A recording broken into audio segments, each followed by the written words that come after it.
Okay, so the first drop event in Pokemon TCG Pocket is a few days underway now at this point, but there's a few mechanics in the event that aren't very clearly explained in the game, so I wanted to make a quick video going over how best to spend your time and resources in the event. Now, if you're not familiar with how the drop event works, you're going to be battling against an AI deck in order to earn rewards.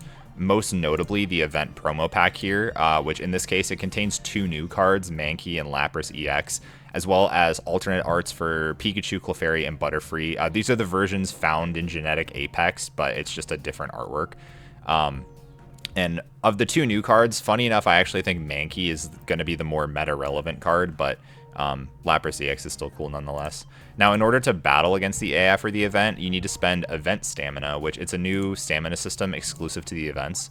This stamina system, it slowly recovers over time, basically like any other stamina system in the game. And you can also spend the new event hourglass in order to recover stamina. However, unlike the pack and Wonder Pick stamina, 1 event hourglass is actually equal to 1 full stamina point, as opposed to the other ones where it's like you have to spend 12 of one of the hourglasses to get, 1 pull or 1 pick. So that's kind of nice. It's a little bit easier to actually keep track of how many, battles you have available. Also, when you first go to the event page, you'll only have the beginner difficulty, but as you beat 1 difficulty, you'll unlock the next all the way up to expert difficulty, which is the most difficult one. So each also has its own set of battle task missions. So for this one, you can see it has a few missions here you can complete while you're doing it. Now, all of these mechanics are pretty clearly explained in the game, but the reason I'm making this video is because there's a few mechanics that are not really explained well. First up, if possible, you should try to complete the battle tasks on the easiest 3 difficulties with the least number of wins. The reason for this is because the event rewards actually have a lower drop chance on the easier difficulty. The main reward you're looking for, which again is that promo pack, it only has a 100% drop rate on the expert difficulty. So we want to spend the least amount of stamina outside of expert difficulty. So at first, that might sound like it could be frustrating, especially if you're trying to do all of the battle tasks for all the difficulties. But something nice about the event that, again, also isn't really explained is that the event stamina isn't wasted if you lose a battle. If you lose, you can actually just immediately retry the battle without needing to spend any more stamina. So with the beginner and intermediate tasks, especially that do not have a win X number of times battle task, like for example, the advanced one here, win 5 or more battles, there aren't any of those for the first 2 difficulties. You can build 1 deck that you can satisfy all the battle task conditions and then knock out each of these difficulties with just a single stamina point each. Just make sure that you only win the battle on these difficulties if you know you've completed all the tasks. If not, you can just purposely lose the battle and try again. The last mechanic I want to mention is, admittedly, it's a bit of speculation on my part, but I think it's probably legit. And it's based on the event hourglasses. So if we look at the item used for the event, so I'll just pull up here. Oh, it's not in this one. Okay, well, I know you get them in beginner. Okay, so the event hourglass, right? So if you look at this one based on the wording of the name and the description, it doesn't specify the Lapras event anywhere in here, like the Meowth event ticket does. It also doesn't say it's going to be deleted at any point, like the Meowth ticket does.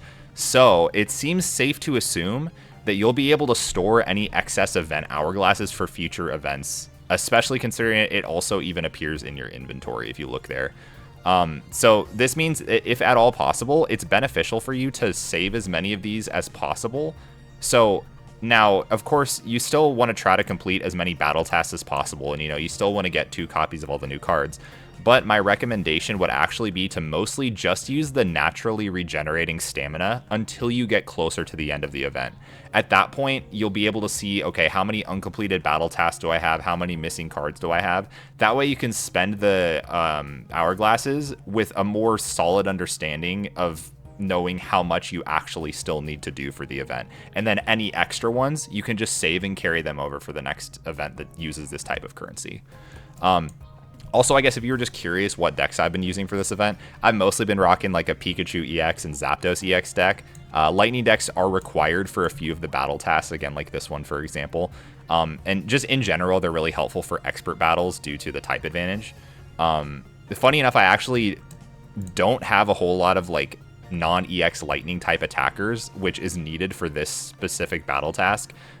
So I actually ended up just using a fighting deck focusing on like non-EX Marowak and Sandslash. You can even utilize the man key from this event if you've pulled 2 copies at this point to power up Primeape as a really strong fighting attacker as well. So that's another option you can use. But again, generally speaking, if you have lightning cards, they're going to be helpful for this event just for not only type purposes, especially in the expert battles, but also because quite literally you need to use lightning for some of the battle tasks. But yeah, hopefully this video is helpful. If so, I'd appreciate it if you could leave a like. Also, feel free to subscribe for more Pokemon TCG Pocket content.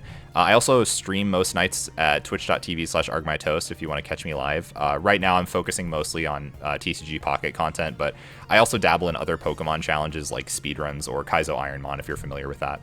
But yeah, thanks for watching. Bye-bye.